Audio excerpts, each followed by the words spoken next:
Revocación de mandato. ¿Por qué participar? Más que una labor de convencimiento, aquí nos daremos a la tarea de explicar, con el mayor detalle posible, qué es, para qué sirve, y por qué es importante participar en la revocación de mandato. En primer lugar, la revocación de mandato es un instrumento de participación ciudadana, con el cual se busca determinar si procede la conclusión anticipada del mandato de un funcionario. Contrario a lo que se ha difundido, este ejercicio no es exclusivo de gobiernos totalitarios, como Venezuela. La revocación de mandato está presente en países con democracias medianamente consolidadas, por ejemplo, Suiza desde 1800 y Estados Unidos a partir de 1903. Entonces, ¿es un buen instrumento? Existen dos posturas al respecto. Por un lado, quienes señalan que la revocación de mandato fomenta el acercamiento de los políticos y los ciudadanos, ante el temor de ser revocado. Por otro lado, quienes critican este ejercicio, argumentan que conduce a la parálisis política y la evasión de responsabilidades. Ambas posturas pueden ser conciliadas si la revocación es vista como una medida de último recurso, que puede aplicarse cuando todos los mecanismos de control fallan. Al final, para determinar si es buena o no, dependerá de quién y cómo la use. La revocación de mandato en México. Este derecho se estableció en 2019, y este 10 de abril se ejercerá por primera vez. Como en cualquier ejercicio electoral de México, la votación para la revocación de mandato sigue la regla de la mayoría simple. Esta regla consiste en que, la opción ganadora, será aquella con más votos, aun si la suma de las demás opciones la supera. Por ejemplo, si el país tuviera 100 habitantes y solo participan 3 personas, de las cuales 2 votan a favor de la permanencia, dicha opción habrá ganado con 67% de la votación. En este escenario, el mandatario podrá alardear con que más del 65% de la población está con él, lo cual es incorrecto, pues solo el 3% de la población participó, y solo el 2% votó por su permanencia. En un caso similar, ¿estarías conforme si la decisión de 2 personas define el futuro del país? Este ejemplo no está tan alejado de la realidad, pues la participación en México nunca ha sido suficiente.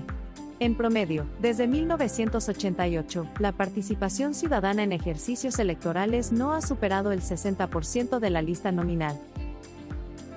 Es importante participar, porque así todos somos escuchados y podemos establecer un punto de presión, ya sea a favor o en contra del mandatario. Además, si la participación es muy baja, el mandatario podrá usarlo para atacar al INE, argumentando mal manejo de recursos. Ya que este ejercicio democrático ha costado más de 1.500 millones de pesos, por lo que es mejor alcanzar o acercarse a un ejercicio con validez. El artículo 58, de la Ley Federal de Revocación de Mandato, establece que la validez del ejercicio se cumplirá si la participación supera el 40% de las personas inscritas en la lista nominal de electores. Conforme al artículo 60 de la Ley Federal de Revocación de Mandato, en un escenario donde se cumpla el 40% y se determine la terminación anticipada del mandato, automáticamente la persona titular de la Presidencia de la República se entenderá separada definitivamente del cargo. ¿Y si no acepta los resultados? Como ciudadanos, debemos exigir el cumplimiento de las leyes por todos los medios legales existentes. Un México más democrático es posible, pero para ello se debe iniciar por ir a votar en todo ejercicio democrático. El segundo paso es ser una ciudadanía participativa y demandante, involucrándonos en las decisiones del gobierno y revisando sus acciones continuamente. ¿Por qué la campaña en contra de ir a votar? Puede haber diversas motivaciones. Resulta extraño que la oposición sea quien invite a no votar. Olvidan que la historia política de México está llena de lentos e imperfectos avances democráticos, pero que, poco a poco, han abierto el camino hacia una verdadera democracia en México. Por otro lado, esta puede ser una campaña de intimidación creada por el mandatario y sus simpatizantes, en la cual parece haber caído la oposición.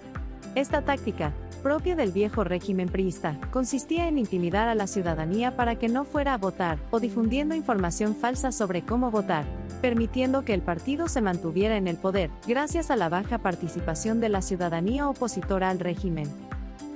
En resumen, contrario a lo que suele pensarse, la revocación de mandato no es un instrumento de la democracia directa.